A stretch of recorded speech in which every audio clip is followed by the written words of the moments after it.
Ngayon, pagsaluhan natin ang mga salita ng Diyos sa sermon na may titulong Ang Araw ng Paghuhukom. Sa panahong ito, iba't ibang mga sakuna sa klima at mga hindi pa naririnig na kalamidad ang nangyayari sa bawat bahagi ng mundo araw-araw. Nakikita ang mga pangyayaring ito sa buong mundo. Sinasabi kahit ng mga hintil na, hindi ba malapit na ang araw ng paghuhukom ng Diyos?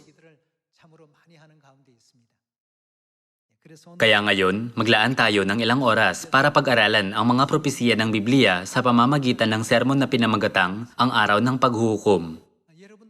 Naniniwala ako na narinig nyo ang balita tungkol sa temperatura na umaabot ng halos 50 degrees Celsius sa US at Canada.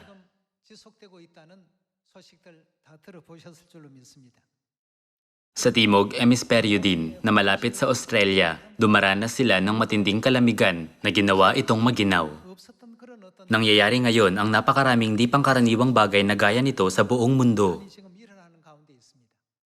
Sa China, India, Timog Silangang Asya, at sa iba't iba pang mga lugar.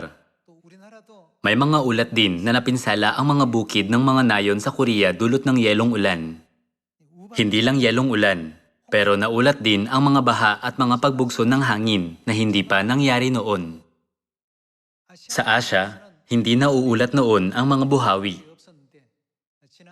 Simula nang lumitaw ang coronavirus noong 2019. Nagkaroon ng iba't ibang mga sakuna mula sa mga lindol hanggang sa mga pagsabog ng mga bulkan sa pamamagitan ng mga sakunang nagaganap ngayon. Hinahayaan ng Diyos ang kanyang mga anak na malaman ang tungkol sa panahon kung saan tayo nabubuhay. Dapat na higit tayong gumising at magpakatino para makapaghanda ng sapat na langis ng pananampalataya gaya ng 5 matatalinong berhen upang matanggap natin si Ama ng walang anumang kahihiyan sa araw ng kanyang pagdating.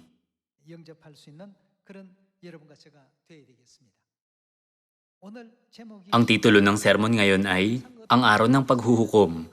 Laging may tanda na nagbibigay babala bago mangyari ang isang bagay. 2,000 taong nakakalipas, hindi ba naghatid si Jesus ng maraming propesiya para ipaalam sa atin na ang mga sakuna ay isang tanda na mauuna sa araw ng paghuhukom ng Diyos?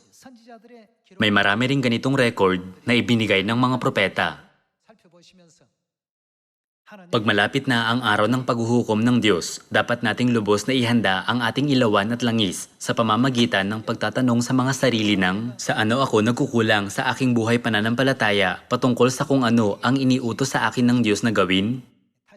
Hinihiling ko sa inyo na muli itong pagnilay-nilayan para ang lahat ng kapamilya ng Zion ay makapasok sa kaharian ng langit nang walang sino mang naiiwan.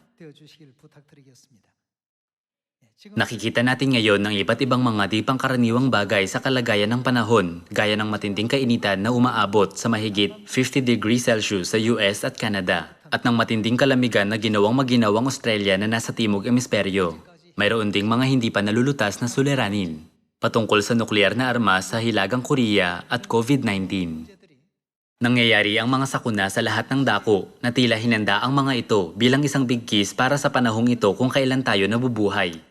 Pinagninilay-nilayan ang sitwasyong ito. Buksan natin ang Ezekiel chapter 7.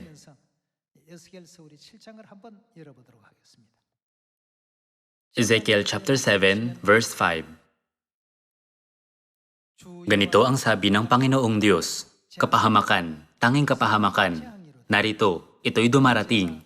Ang wakas ay dumating na. Ang wakas ay dumating na. Ito'y gumigising laban sa iyo. Narito, ito'y dumarating. Ang wakas dito ay tumutukoy sa katapusan ng mundo. Ito'y gumigising laban sa iyo. Narito, ito'y dumarating. Ang iyong kapahamakan ay dumating na sa iyo o naninirahan sa lupain. Ang panahon ay dumating na. Ang araw ay malapit na, araw ng pagkakagulo, at hindi ng kagalakang may sigawan sa ibabaw ng mga bundok. Malapit ko na ngayong ibuhos sa iyo ang aking puot at aking uubusin ang aking galit laban sa iyo at hahatulan kita ayon sa ayon sa iyong mga lakad. Sa paggawa ng natin ginugol ang ating oras habang nabubuhay sa lupang ito. Bakit tayo bumaba sa lupang ito? Kung alam natin ang dahilan kung bakit tayo bumaba sa lupa, dapat tayong magsikap na lutasin ang problemang ito. Kung tayo ay mga kaluluwang nagkasala sa langit at naipatapon sa lupang ito, dapat nating pagsisihan ang oras na isinapamuhay natin na lumalaban sa Diyos at sumusuway sa Kanyang mga salita.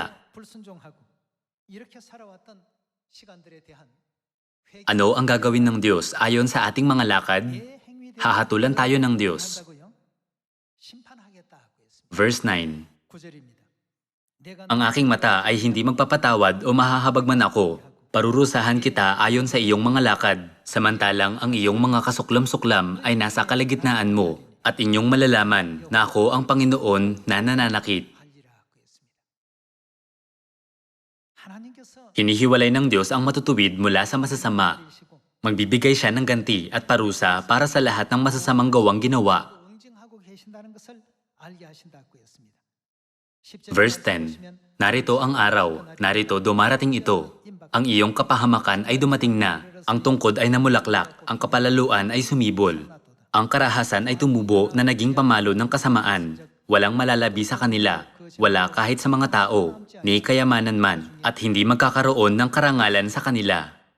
Ang panahon ay dumating na, ang araw ay nalalapit, huwag magalak ang mamimili, o tumangis man ang nagtitinda, sapagkat ang puot ay nasa lahat nilang karamihan.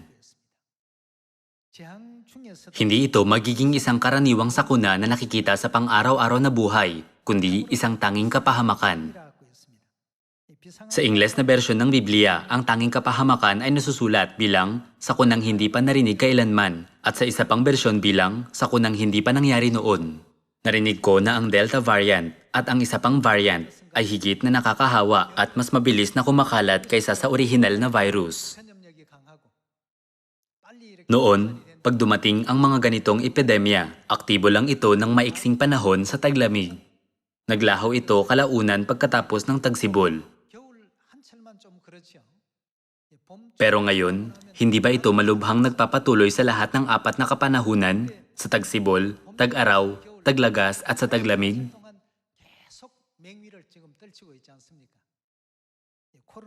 Nagsimula ang coronavirus noong taglamig ng 2019. Kaya hinintay natin ang tagsibol, iniisip na magiging mas maayos ang lahat pagkatapos ng taglamig. Inasahan nating huhupa ito kahit papaano pagkatapos ng 3 buwan. Pero nang dumating ang tagsibol, mas lumubha ito. Inisip nating sa tag-araw, mamamatay ang lahat ng virus. Pero nang dumating ang tag-araw, muli itong lumubha. Sinabi nating magiging maayos ang lahat sa taglagas, pero mas lumubha ito ng taglagas. Ang taglamig ay ang panahon para sa mga virus, kaya naging mas aktibo ang mga ito. Lumipas ang maraming panahon, pero paulit-ulit lang itong nagkaroon ng variant. Ang mga di kilalang variant na ito gaya ng Delta variant ay patuloy lang na lumilitaw, kaya hindi natin maibaba ang ating depensa sa kasalukuyang sitwasyon. Sinabi ng Diyos na pag nagaganap sa paligid natin ang mga sakuna na hindi pa nangyari noon at na hindi pa natin narinig kailanman, hahatulan at parurusahan niya ang masasama. Patungkol sa bagay na ito, binalaan tayo ni Jesus nang pumalupa siya 2,000 taong nakakalipas. Tingnan natin ang Matthew chapter 24 verse 7. Sapagkat maglalaban ang bansa sa bansa at ang kaharian laban sa kaharian. Magkakaroon ng taggutom at mga lindol sa iba't ibang dako, ngunit ang lahat ng mga ito ay pasimula lamang ng matinding paghihirap. Dito, ipinaliwanag ang mga sakunang ito bilang pasimula ng matinding paghihirap. Pumunta tayo sa verse 3. Samantalang siya'y nakaupo sa bundok ng mga olibo, lumapit sa kanya ng sarilinan ang mga alagad na nagsasabi, "Sabihin mo sa amin, kailan mangyayari ang mga bagay na ito at ano ang tanda ng iyong pagdating?" Una, tinanong ng mga alagad ang tungkol sa pagdating ni Jesus at ano ang kanilang ikalawang tanong at ng katapusan ng panahon. Tinanong nila si Jesus, ano ang tanda na malapit na ang katapusan ng panahon?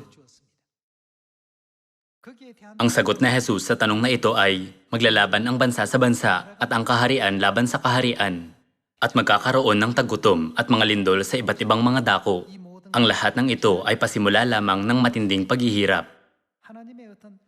Ibig niyang sabihin na, pagpapalapit na ang oras ng paghuhukom ng Diyos, magaganap sa paligid natin ang maraming bagay na hindi pa nangyari noon at na hindi pa natin narinig kailanman. Sa mga araw ngayon, napakaraming bagay ang nangyayari sa paligid natin. Kahit sa mga hilagang rehiyon ng US na malapit sa Canada, umaabot ang temperatura ng 50 degrees Celsius araw-araw. Matatagpuan ang mga rehiyong ito sa mas mataas na latitude kaysa sa Korea. Kahit na matatagpuan ang mga bansang ito sa hilaga, may maraming nasasawi dahil sa init na lumalagpas sa 50 degrees Celsius araw-araw.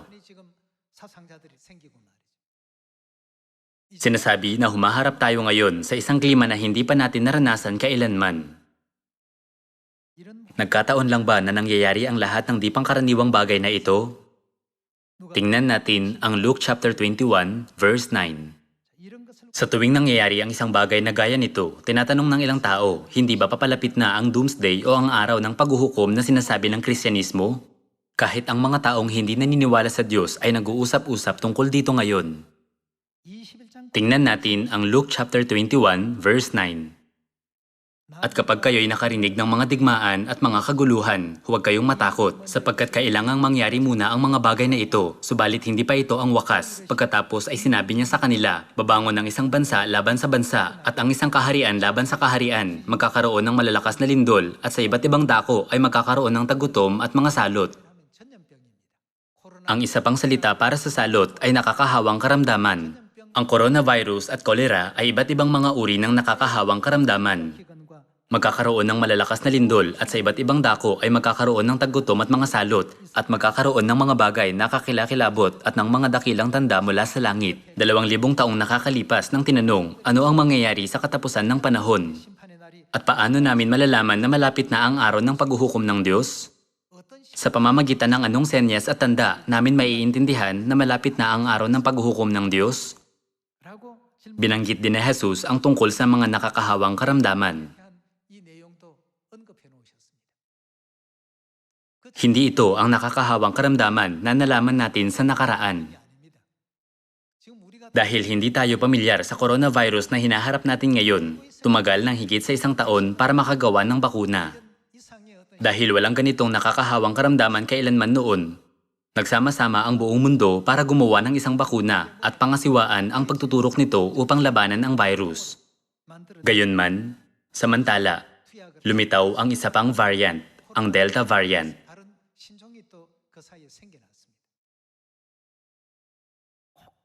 Nasusulat na magaganap ang mga ganitong sakuna sa iba't ibang mga dako at sa Luke chapter 21, nasusulat na sabay-sabay itong darating sa lahat ng nabubuhay sa ibabaw ng lupa. Magpatuloy tayo sa pagpunta sa verse 26. Ang mga tao ay manlulupaypay dahil sa takot at mangangamba sa mga bagay na darating sa daigdig, sapagkat ang mga kapangyarihan sa mga langit ay mayayanig. Pagkatapos ay makikita nila ang anak ng tao na dumarating na nasa isang ulap na may kapangyarihan at dakilang kaluwalhatian. Kapag nagsimulang mangyari ang mga bagay na ito, tumingala kayo at itaas ninyo ang inyong mga ulo, sapagkat malapit na ang katubusan ninyo. Habang papalapit na ang mundo sa araw ng paghuhukom, ang mga sumusunod sa katotohanan ng Diyos ay papalapit na sa araw ng katubusan. Tingnan natin ang verse 34. Subalit mag-ingat kayo sa inyong sarili, baka magumon ang inyong mga puso sa katakawan at kalasingan at sa mga alalahanin ukol sa buhay na ito, at biglang dumating ang araw na iyon na parang bitag. Sapagkat ito ay darating sa lahat ng nabubuhay sa ibabaw ng lupa. Hindi ba kayo sumasang-ayon na ang pandemya na coronavirus kung saan nahihirapan at nagdurusa ang buong mundo ng sama-sama ay isang kaganapan na sabay-sabay na nangyayari sa lahat ng nabubuhay sa ibabaw ng lupa? Ito ay darating sa lahat ng nabubuhay sa ibabaw ng lupa. Verse 36. Kung gayon, ano ang dapat nating gawin? Subalit maging handa kayo sa bawat panahon na nananalangin magkaroon kayo ng lakas upang makatakas sa lahat ng mga bagay na ito na mangyayari at upang makatayo kayo sa harapan ng anak ng tao. Dapat ba nating tingnan ang pangyayaring ito bilang isang karamdaman lang na tinatalakay sa pagitan ng mga profesional sa medisina? O dapat ba natin itong ituring bilang katuparan ng propesiya ng Diyos? Kung natutupad ang mga bagay na sinabi ng Diyos, ibig nitong sabihin na papalapit na ang araw ng katubusan ng Diyos. Hindi ba natin malinaw na makita na papalapit na ang araw ng paghuhukom? Tingnan natin ngayon ang aklat ng Isaiah chapter 46 verse 10 na nagpapahayag ng wakas mula sa pasimula at mula ng mga unang panahon ng mga bagay na hindi pa nangyayari na nagsasabi, ang layunin ko ay maitatatag at gagawin ko ang lahat ng aking kaligayahan. Na tumatawag ng ibong mandaragit mula sa silangan ng taong gumagawa ng aking layunin mula sa malayong lupain. Oo, aking sinabi. Oo, aking papangyayarihin, aking pinanukala at akin itong gagawin. Ipinaalam sa atin ng Diyos na ang mga bagay na kanyang sinabi ay tiyak na mangyayari at na ang kanyang pinanukala ay tiyak na isasagawa niya mismo. Hindi ba sinabi na ito sa atin ng Diyos 2,000 taong nakakalipas? Magkakaroon ng tagutom, mga lindol at mga salot sa iba't ibang mga dako. Nagbigay alam na sa atin ang Diyos, nagsasabing, ito ay darating sa lahat ng nabubuhay sa ibabaw ng lupa. Kailan at sa anong punto mangyayari ang mga ganitong bagay?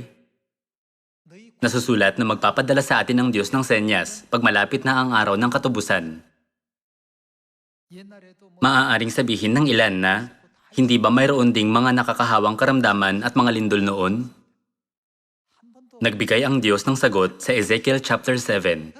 Ginigising tayo ng Diyos sa katotohanan na ang mga bagay na hindi pa nangyari noon ay magaganap sa kalubhaan na hindi pa natin narinig kailanman.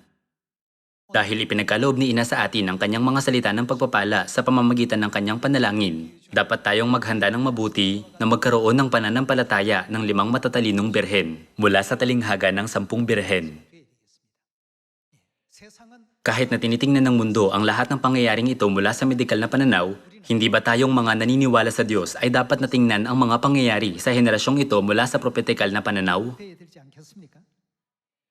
Dahil sinabi ng Diyos na nakikita niya ang wakas mula sa pasimula at na pinapamahalaan niya ang buong mundo, tingnan natin kung ano ang mangyayari sa wakas ng paghuhukom sa pagpunta sa 2 Peter chapter 3 verse 10.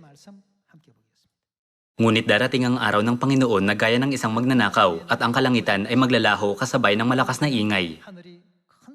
Madarama ng mga naniniwala na ang araw ng paghuhukom ay paparating na sa lalong madaling panahon. Gayunman, ang mga hindi naniniwala ay mag-iisip lang sa mga sarili ng karaniwang sitwasyon ito na lilipas sa lalong madaling panahon. At dahil labis na umunlad ang siyensya sa medisina, mabibigyang lunas nito ang karamdaman sa lalong madaling panahon. Sa mga nag-iisip na nangyayari ang lahat gaya ng karaniwan, ang araw na ito ay darating na gaya ng isang magnanakaw at hindi sila makakatakas dito.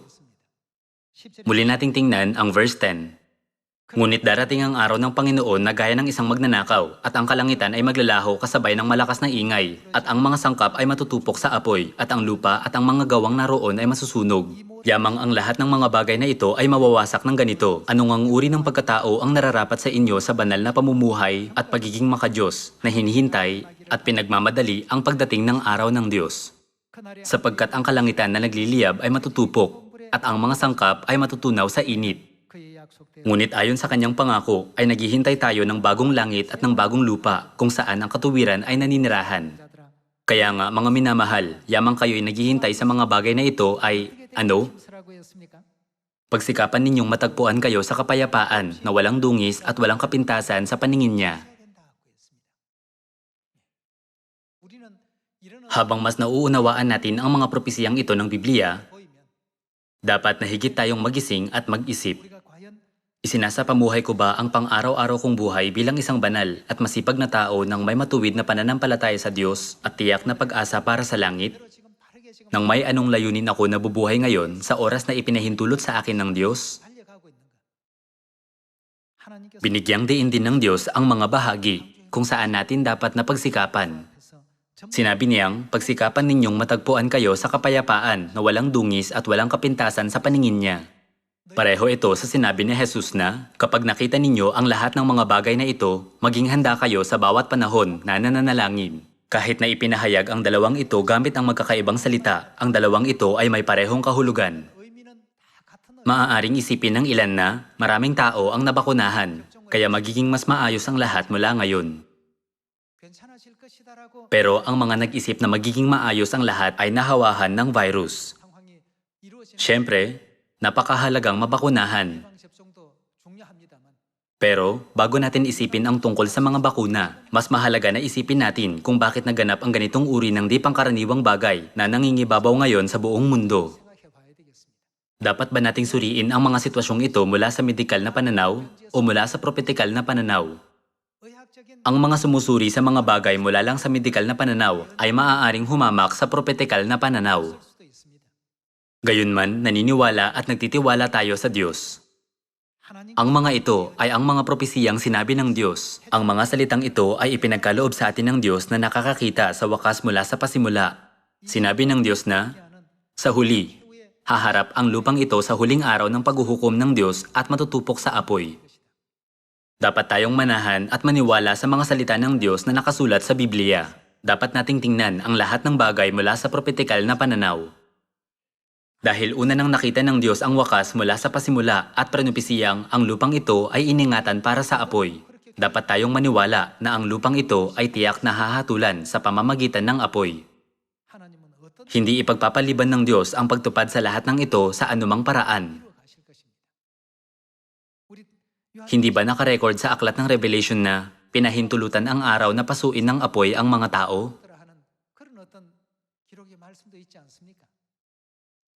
Ang anumang nakasulat sa Biblia ay natutupad ng eksakto ayon sa oras nito sa presensya ng mga tao.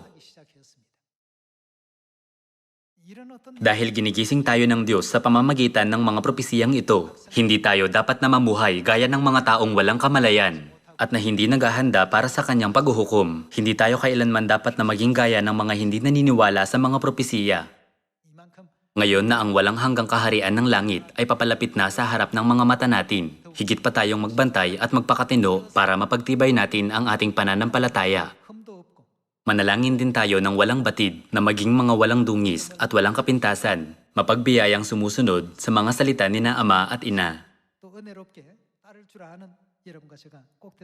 Tingnan natin ang isa pang bersikulo patungkol sa paghuhukom ng Diyos sa pagpunta sa aklat ng Ecclesiastes chapter 3. Tingnan natin ang verse 17.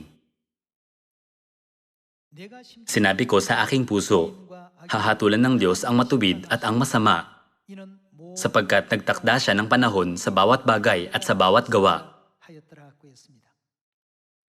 Malinaw nitong sinasabi na, hahatulan ng Diyos ang matuwid at ang masama, sapagkat nagtakda siya ng panahon sa bawat bagay at sa bawat gawa. Mga kapatid, hindi ba kayo nangungulila sa nakaraan kung kailan malaya tayong nakakapangaral? Hindi ba kayo nangungulila sa panahon kung kailan nagtipon-tipon ang lahat ng ating kapamilya ng Zion at sama-samang nag-aral ng mga salita ng Diyos? Sa bawat bagay ay may kapanahunan. Sa sandaling lumipas ito, hindi na ito maibabalik. Iisipin ng ilan na, mas nagsikap sana ako noon. Paano kung hindi magwakas ang pandemyang ito at hindi tayo muling magkita at pagkatapos ay dumating ang wakas? Sa gayon, ang panahon kung kailan hindi tayo lubos na nangaral ng Ebanghelyo ay mananatili lang bilang isang malungkot at nakakapanghinayang na sandali sa ating buhay. Binibigyang pansin ng mabuti ang lahat ng sitwasyon na nangyayari sa paligid natin. Tiyak na madarama natin na abot kamay na ang araw kung kailan hahatulan ng Diyos ang matuwid at ang masama. Magpatuloy tayo sa Ecclesiastes chapter 12, verse 13. Ito ang wakas ng bagay, lahat ay narinig.